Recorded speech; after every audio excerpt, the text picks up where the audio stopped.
Bugun biz O'zbekistonda eng mashhur kichik mikrovenlardan biri bo'lgan Chevrolet Damas 2026 modeli haqida gaplashamiz.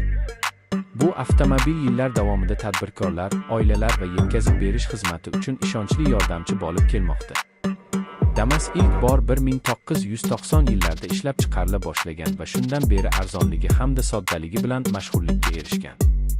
2026 yilgi yangilangan versiya dizayn jihatidan ancha zamonaviy ko'rinishga ega.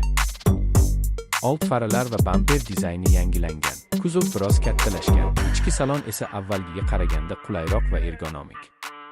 Haydovchi o'rindig'i va boshqaruv paneli oddiy, lekin kundalik foydalanish uchun juda mos. Texnik tomondan yangi model kuchliroq va tejamkor benzin dvigatel bilan taklif qilinadi. 5 pogonali mexanik uzatma qutisi mashinani oson boshqarishga yordam beradi. Yoqilg'i sarfi kam bo'lgani sababli u biznes uchun juda foydali variant hisoblanadi.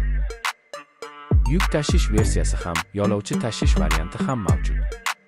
Raqobatchilar bilan solishtirganda, Damas'ning eng katta ustunligi uning narxi va xizmat ko'rsatish xarajatlarining arzonligi. 2026 modelining narxi taxminan 130–150 million so'm atrofida bo'lishi kutilmoqda.